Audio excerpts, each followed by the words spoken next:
കേരളത്തിൽ കാലവർഷം ശക്തി പ്രാപിക്കുന്നു. ഇന്ന് സംസ്ഥാനത്ത് അതിതീവ്ര മഴയ്ക്കും ശക്തമായ കാറ്റിനും സാധ്യതയെന്ന് കേന്ദ്ര കാലാവസ്ഥാ വകുപ്പിന്റെ മുന്നറിയിപ്പ്. ഇടുക്കി അടക്കമുള്ള ജില്ലകളിൽ കനത്ത മഴയാണ് അനുഭവപ്പെടുന്നത്. ജില്ലയിലെ അണക്കെട്ടുകളിലേക്കുള്ള നീരൊഴുക്ക് വർദ്ധിച്ചു. കാര്യമായ കെടുതികൾ റിപ്പോർട്ട് ചെയ്തിട്ടില്ലെങ്കിലും മഴ തുടരുന്നതിനാൽ പല പ്രദേശങ്ങളിലും ആശങ്ക നിലനിൽക്കുകയാണ്.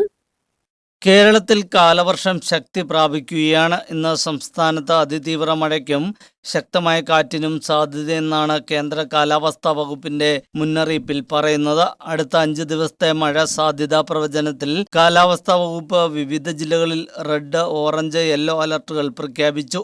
സംസ്ഥാനത്ത് ശക്തമായ മഴ നിലനിൽക്കുന്ന സാഹചര്യത്തിൽ പൊതുജനങ്ങൾ ജാഗ്രത പാലിക്കണമെന്ന് കാലാവസ്ഥാ വകുപ്പ് അറിയിച്ചു. ഇടുക്കി ജില്ലയിൽ കനത്ത മഴയാണ് അനുഭവപ്പെടുന്നത്. ജില്ലയിലെ അണക്കെട്ടുകളിലേക്കുള്ള നീരൊഴുക്ക് വർദ്ധിച്ചു. കാര്യമായ കെടുതികൾ റിപ്പോർട്ട് ചെയ്തിട്ടില്ലെങ്കിലും മഴ തുടരുന്നതിനാൽ പല പ്രദേശങ്ങളിലും ആശങ്ക നിലനിൽക്കുകയാണ്. കൊച്ചി ധനുഷ്കോടി ദേശീയപാതയിൽ വാളറ കാവേരിപ്പടിക്ക് സമീപത്ത് അപകട ഭീഷണി ഉയർത്തി നിന്നിരുന്ന മുളങ്കൂട്ടം ദേശീയപാതയിലേക്ക് പതിച്ചു. ഫയർഫോഴ്സ് എത്തി മുളകൾ വെട്ടിമാറ്റിയാണ് ഗതാഗത തടസ്സം പരിഹരിച്ചത്. ഗതാഗതം ഭാഗികമായി തടസ്സപ്പെട്ടു.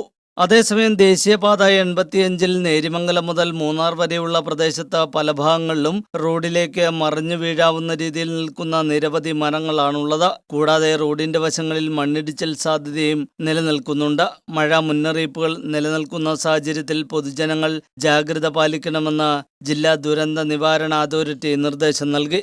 ഇത്തവണ പതിവിലും നേരത്തെ എത്തിയ കാലവർഷം ജില്ലയിൽ കാർഷിക മേഖലയിലടക്കം കനത്ത നഷ്ടമാണ് വരുത്തിയത്. ജില്ലയിൽ കനത്ത മഴയും കാറ്റും തുടരുന്നതോടെ ജനങ്ങൾ ജാഗ്രത പാലിക്കണമെന്നാണ് ജില്ലാ ദുരന്ത നിവാരണ അതോറിറ്റിയുടെ അറിയിപ്പിൽ പറയുന്നത്.